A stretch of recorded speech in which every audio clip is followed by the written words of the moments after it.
Good afternoon, my brothers and sisters.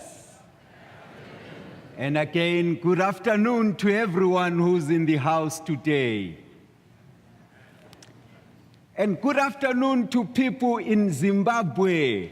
How are you? Magadini, Linjani.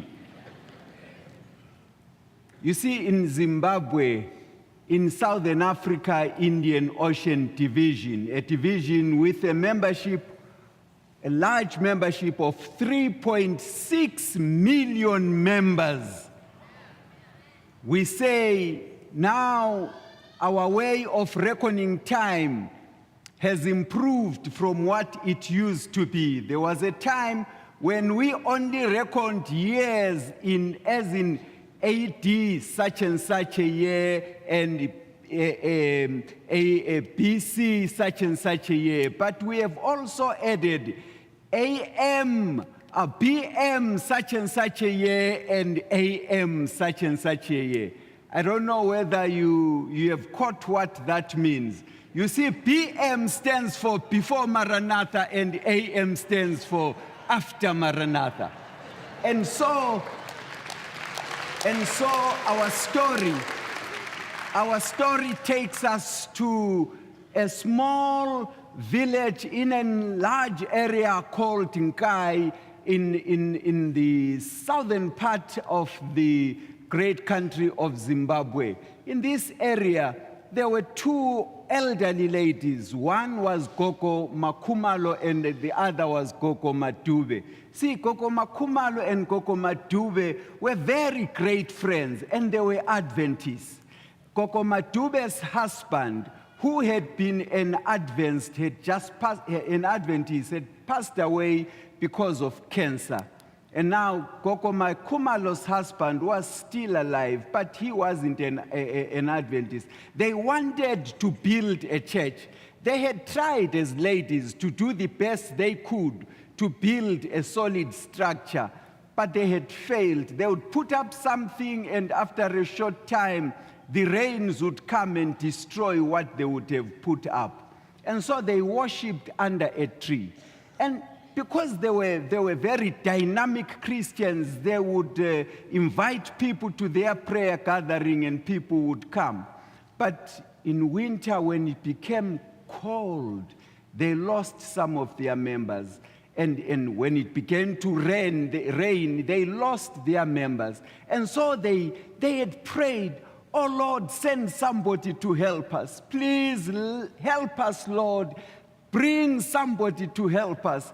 And then one day, after they had prayed, somebody came and they talked to the gentleman, and he said he had come from Maranatha. They said, "Maranatha, what is Maranatha?" And so he explained to them what Maranatha was all about. And they were excited that at last the help was coming their way. And so the gentleman, after looking at their area, told them, "I'll come back again to build a church for you."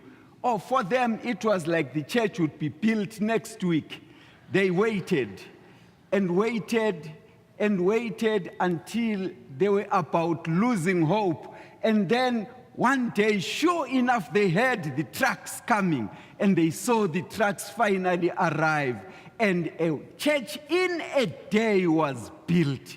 And they were so excited. They went to the community telling everybody, "Please come to our church. We have a structure. At last we have a structure." And so people came to celebrate with them. And then Gogo Makumalo said what? "You know what? Our neighboring churches here, the non-Adventist churches, they have beautiful structures with walls and so forth. What can we do to make an improvement on our own?" So the two of them decided to give a cow each to sell and get money to build a church. And as I talk to you today, the church has been built and completed, and so they have changed their way of reckoning years. They no longer talk about BM, they now talk AM, because Maranatha has visited. Things are not the same again. And their church now come rain, come shine, the church continues to grow. What does the Church of God say about that? And then the next story takes us to a place called Murambinda, way in the east. Now, in the eastern part of the country, in those years, in the PM years, there were ladies there who, when the elder stood up and said, "We are going to have Lord's Supper next week," they would say, "Oh my, it has come again. It has come. We don't know. We don't know." Because for them, Lord's Supper meant that they would go to the river, and the river was about 6 kilometers away, and they would get water from the river, and they would put the water gallons on their heads, and they would walk for 6 kilometers with these things on their heads, and they would say, "Man, by the time you get to the church, it feels like you have no neck anymore." And so when Lord's Supper was announced, oh no, it was a hard time for them.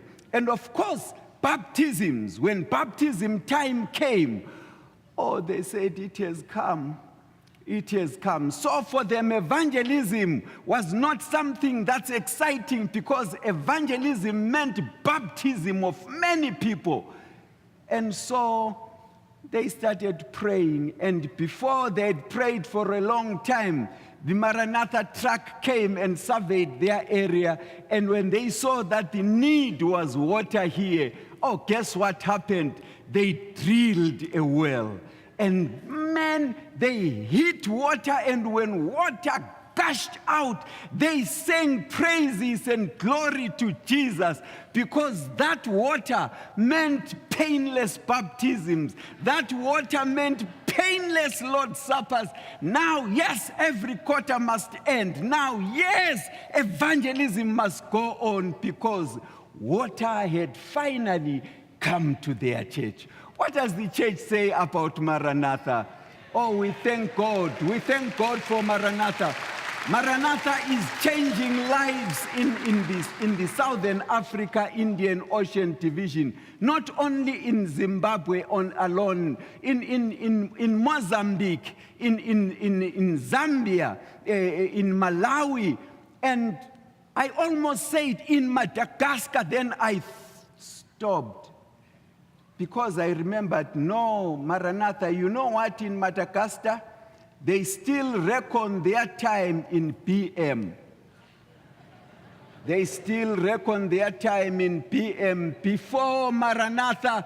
Oh, it's a Macedonian call, Elder Noble. They cannot continue to reckon their time in PM. We want them to reckon their time in AM. So they are saying, "Please come over to Madagascar and help us. We too want to reckon our time AM as others are doing that." So my brothers and sisters, let's make water in the desert.